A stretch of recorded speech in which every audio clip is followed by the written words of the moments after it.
Stressful on the beat, yeah. Most people get comfortable.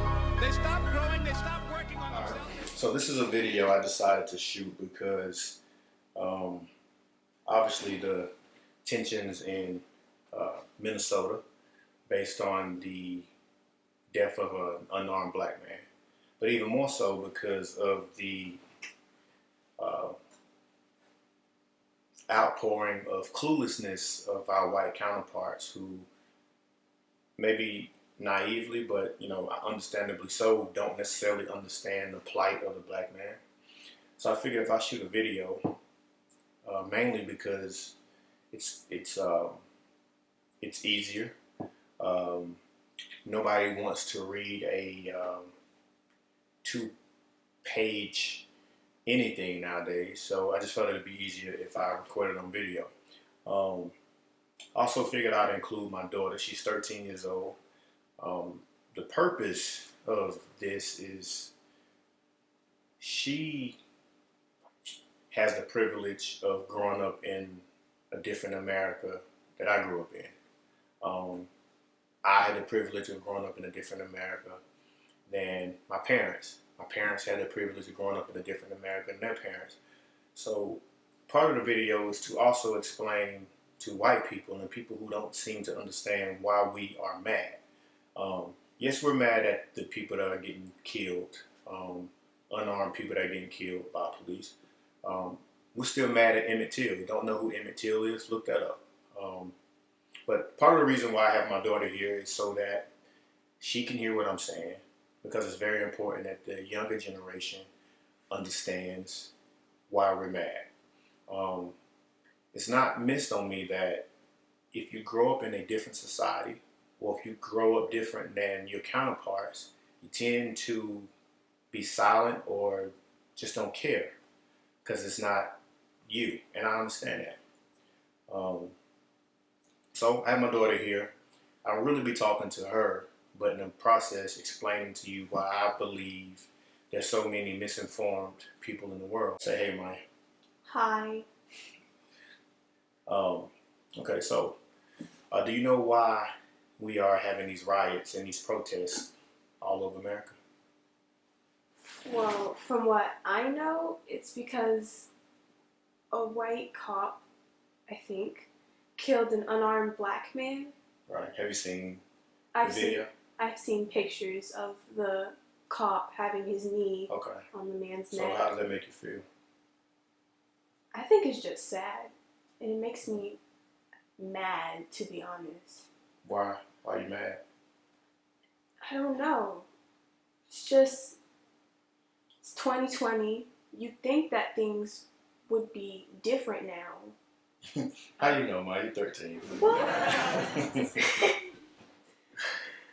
All right, well, so to also interject here, I have a good white friend that I had a conversation with about his upbringing versus my upbringing. We actually have conversations like this all the time.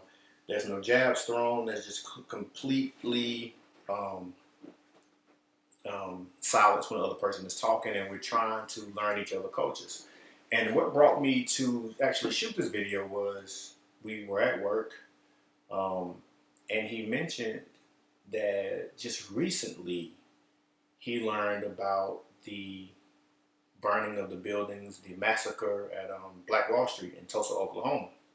And initially I was kind of shocked that, like I'm in my mid to late 30s. He's 5-6 years older than me, and he literally, a white man, had just heard about the massacre in Tulsa, Oklahoma in 1921. So it got me to thinking, why is it that he didn't know? When I was in school, elementary school, middle school, high school, and even college, we have history, but I never really remember us talking about Black history. And I could be wrong. Amaya, when you are in school and you have history, how much history do you know about your history, about Black history? Very little. It's just all about slavery. Because I remember my friend, she asked my social studies teacher, hey, it's Black History Month. Are we going to learn some Black history? But she said, we're going to learn about some slavery. But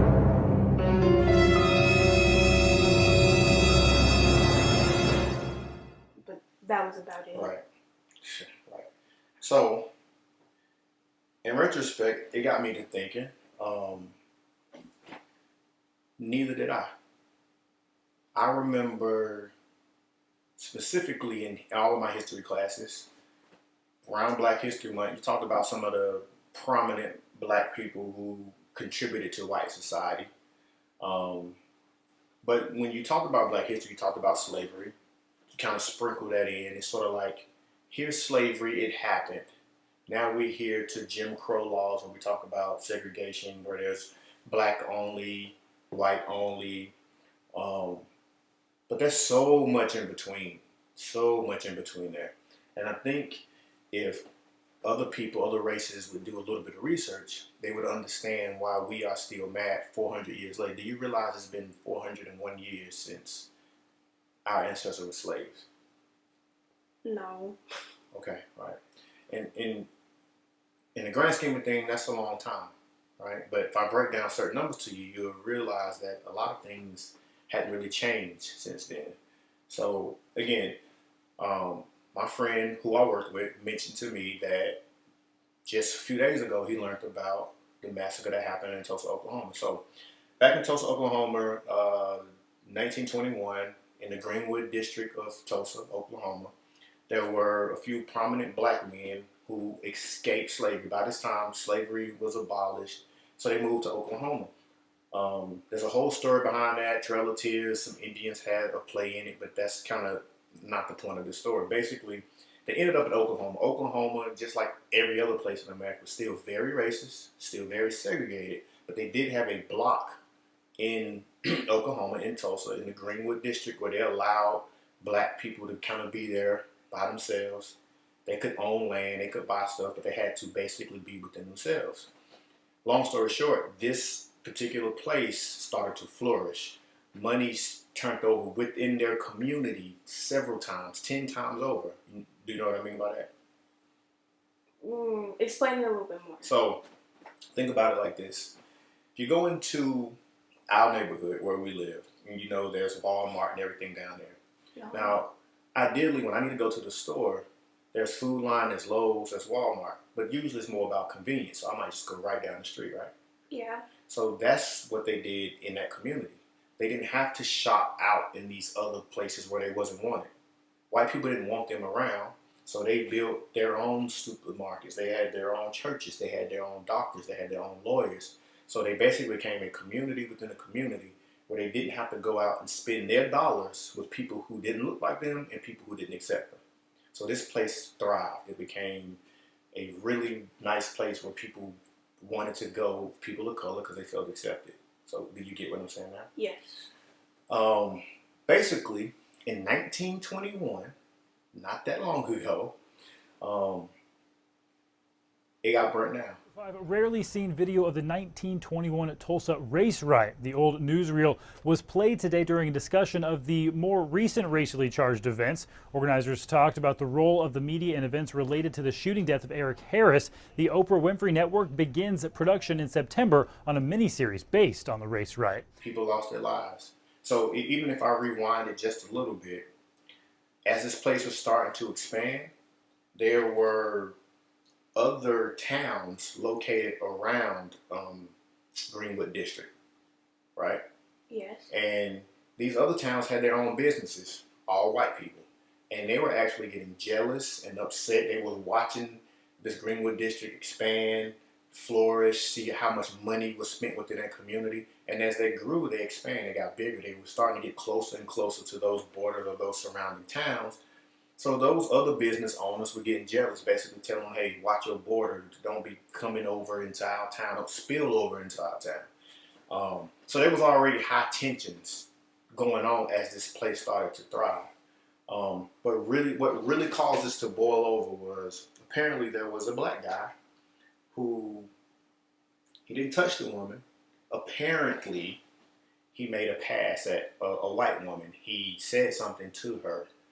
and this incited a race war.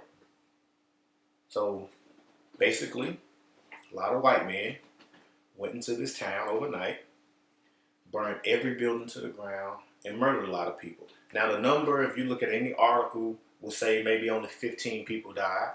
Then there's other articles that say 300 people died. The reason why it's so skewed is because there were a lot of people that were just buried, just thrown, get them out of the way. Even right now, if you go to Tulsa, they don't like to talk about it. Black people, white people, they do not like to talk about it. So this is part of the reason why there's still race riots now. That wasn't that long ago, let me remind you.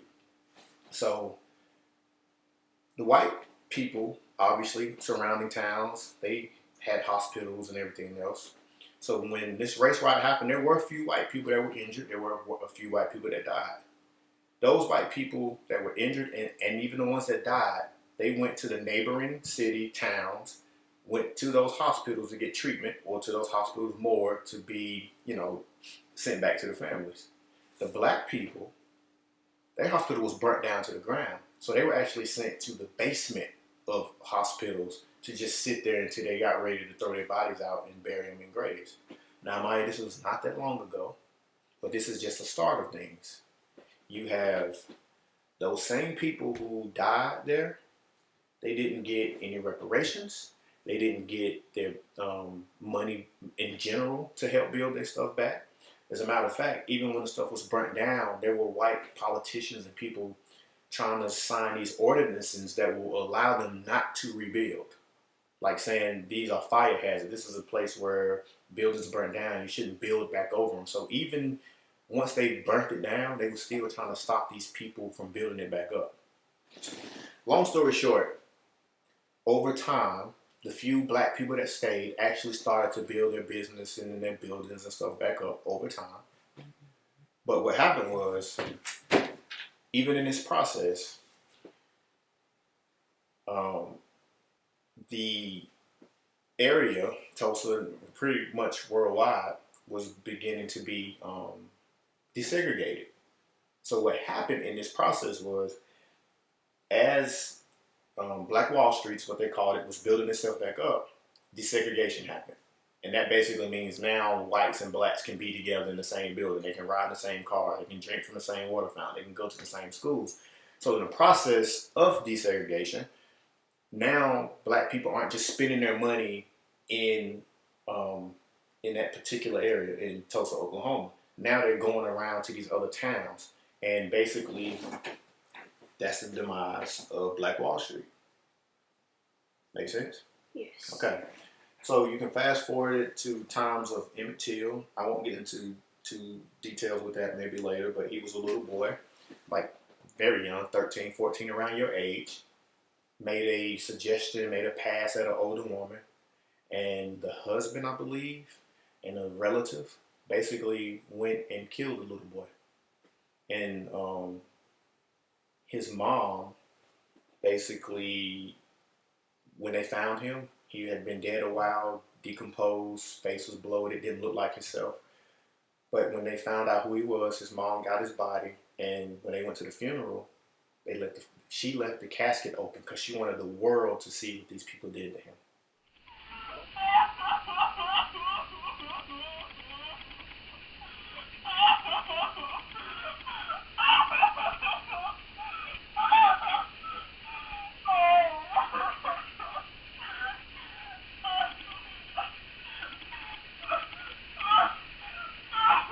Long story short, ultimately they got off. Some people were jailed, but they, if I'm not mistaken, they did no more than maybe 6 months or 6 years. I can't remember. I know it was a 6. But basically, for the type of murder they did, they should have done life. They basically got a slap on the wrist and they was gone. So this is the world that we lived in. Plan to demand the Justice Department, FBI, and the Mississippi Attorney General reopen the Emmett Till murder case. This after the woman at the center of it all admitted she lied under oath. And fast forward to, again, segregation and all that stuff happened. Or desegregation. Your pawpaw, he's gone to school where it was once all black because they were segregated. When desegregation happened, now he's mingled in with people who don't look like him. i.e. white people. He said they fought every single day. White people called us the N-words constantly, and we fought them, basically, right? Yes. So, that was in the 60s. Are you serious? I was born 20 years later, right? Yes. So again, this is the reason why I believe that there is a discord, there's a disconnect between whites and blacks, and even the younger generations of whites and blacks, because we don't know our history. If you go to any textbook, you're not going to find anything about these race wars, these riots, all this stuff that has held black people back for centuries, literally for centuries. And so think about what I just said to you and how easily what happened in Minnesota with that police officer knee on that guy's neck. Look at how that looks so similar to us. Going all the way back to 41 years ago. We're still seeing this type of stuff. Now, I want you to think about this too, Maya. We saw that on camera. How many of those deaths you think happen all the time that we don't see? If you have it on camera, that helps. If it's not on camera, cops can always get off. Not just cops. If I killed somebody and it wasn't on camera, chances are I'm going to get off. If nobody caught me, if they can't find a murder weapon, I'm going to get off. That's just how it works. So, that's the world we live in. All cops aren't bad. All white people aren't bad. All black people aren't thugs. Do I look like a thug? No. Okay, right. But media will put out a perception to have certain people who don't know you view you a certain way. You might have stereotypes that you feel when you may be mocking a white person that you think, if I say it might act like a white person, I'm not going to but if I say it might act like a white person, there's probably certain things you might do or say. Black people act the same exact way when it comes to police. We don't have good stories about police officers because our elders and their elders and our ancestors had to deal with police officers who were actually Ku Klux Klan, who actually killed us. But if you don't know your history, it's deemed to repeat itself. And I think it's very important that we realize that to know why we have angst and animosity towards people who are to protect and serve us, you need to know our history.